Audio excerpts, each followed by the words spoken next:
Okay, so Jussie Smollett is a name that we all became familiar with in 2019 for perhaps the dumbest plan anybody's ever conceived of in the history of dumb plans. Um, I know he was famous before that, but how many people really knew him on like a superstar level, right? So I'm sure everybody knows about what this guy did, but just in case you were living under the biggest, most soundproof rock in the world, Jussie Smollett is this guy he's an actor and also a musician and also a social justice warrior. What he did was he was on a show and he wasn't getting as much play as he wanted on the show, and he wasn't getting enough airtime, and he didn't feel like a big enough star on his little show.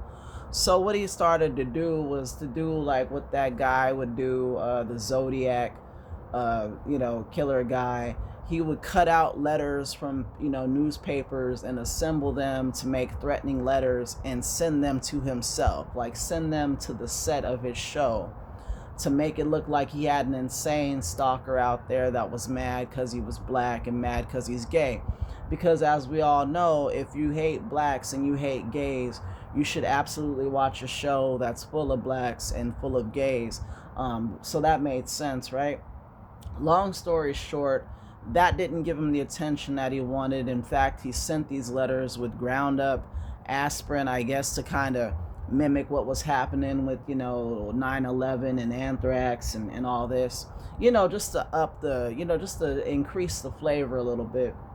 But he didn't get what he needed out of that. He didn't get the traction he needed out of that. He needed more attention. He needed more fame. He needed more people to look at him and tell him that he was very good and moral and socially conscious and very woke. Always fear the outwardly and repeatedly woke. The people who have to tell you how woke they are usually aren't. They're usually some of the worst people you've ever met. But I digress, right? So, long story short, he meets up with these two Nigerian bozos, and they concoct a plan to make it look like a hate crime is being perpetrated on him, to make it look like, some racist, homophobic guys came and found him and beat him up. They do this during basically one of the coldest nights of the year. I believe it was like 18 below. You got people walking around in parkas and ski masks. So they do this thing and set it up like he's going to Subway, which again, I guess we don't live in a world of Uber Eats or DoorDash or anything like that, especially if you're a big rich guy, right? I guess he wouldn't have access to that, I guess. So he had to walk out in sub-zero temperatures, where he was somehow, because I assume he's bundled up, recognized by two homophobic racist guys who were out specifically looking for him, because he's the perfect target, because he is a black homosexual guy, right?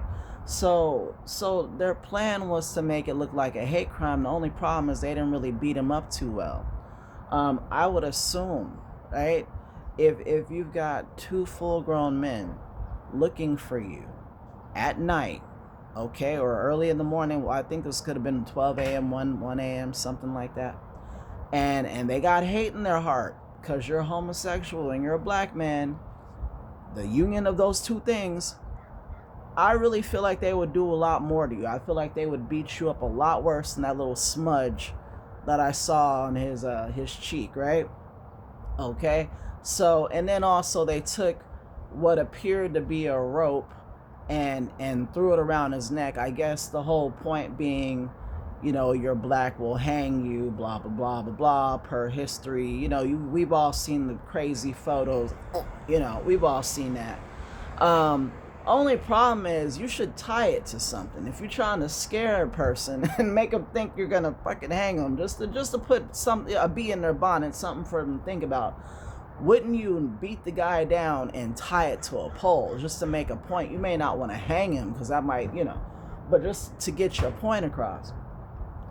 Getting to my point, though, this clown has come out with another documentary in which he has, professed his innocence, I haven't sought it out. I haven't looked at it because I'm not going to sit there and be lied to by this guy. In fact, I'd really love this guy's name to just fade into obscurity like his career did and his singing career did. Just go away because nobody wants to hear anything you've got to say anymore.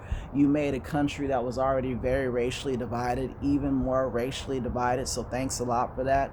I'm so sick of race. I'm so sick of talking about it. I'm so sick of these race baiters, no matter what color they are, coming in out the woodworks and doing this shit.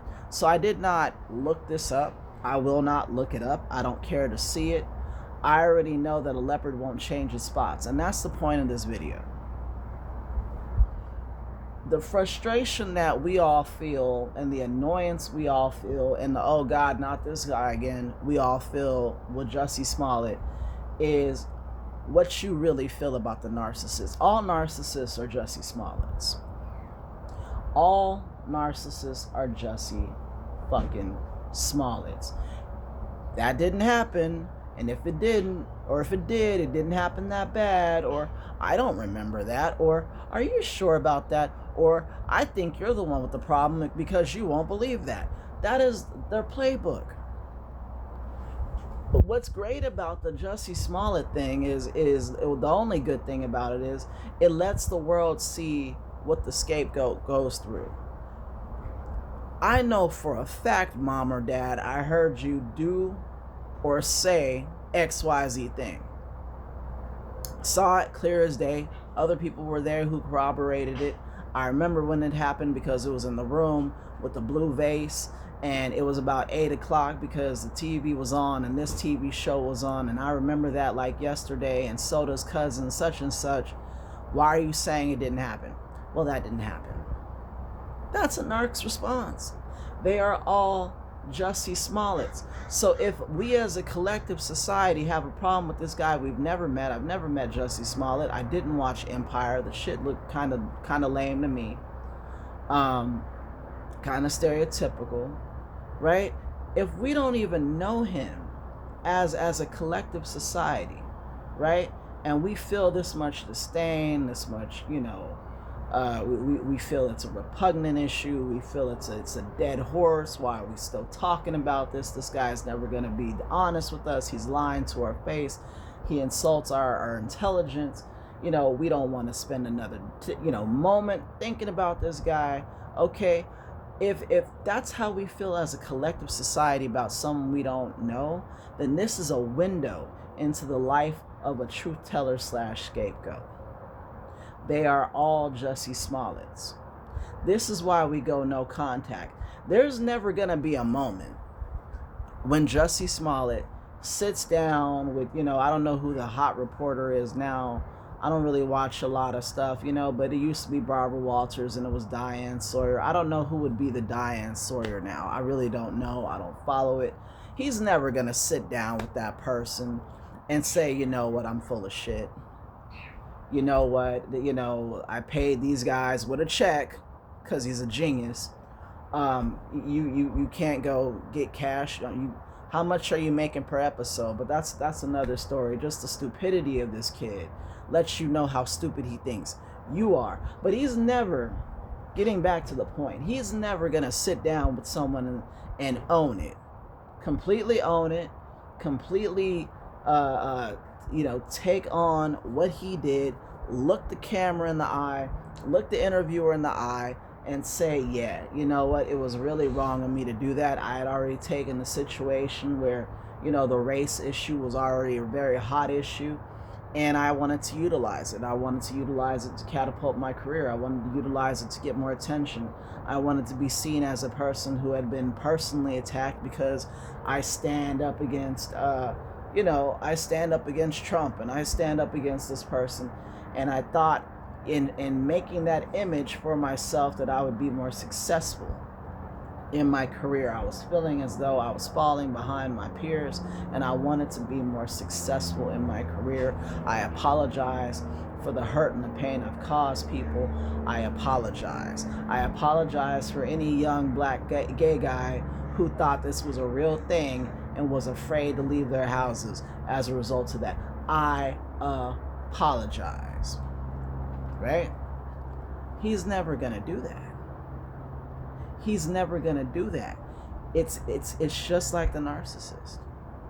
They're never gonna apologize. They're never going to own up to what they did.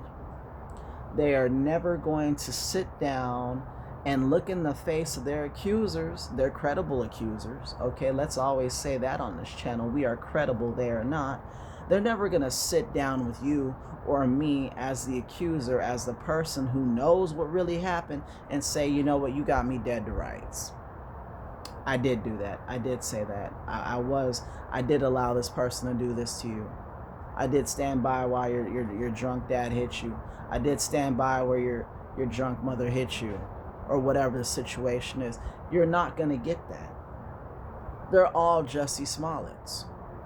The only thing you can do with a Jussie Smollett, because again, this guy cannot be helped. He's too deep. He's too locked in. He's too embarrassed by the fact that he's been called out credibly, to the point to where we got you on video doing the run through, the drive through of the plan with the Osundero brothers, the big buff black Nigerian white supremacists. You know, he's not going to sit down no matter how much evidence you have. You could show him, they could show him a video of him talking about the plan with the Osundero brothers or whoever they are. As a side note, why are they still in this country? I don't know if they're citizens or not, or if they're here on a visa or not, but I just want to say, if you come to this country and you cause problems on a societal level, maybe you don't need to be in this country, because you're trying to start problems here to do this for an actor who could just, I don't know, become a better actor or a better singer and get a better career that way. But I digress. He's never going to own up to that. Your narc, okay, is never going to own up to that. So the same repulsion and everything you feel for Jussie Smollett, understand it's got to be times 10 for you and your narc. Why are you still in contact with him? The only thing you can do with a Jussie Smollett, because again, he cannot be helped, is to go ahead and let him fade into obscurity. I know talking about him on this video is kind of the opposite of that, but he is the perfect example. He is the perfect example, and it's freshly on my mind. So I thought I'd utilize it. You know, go no contact.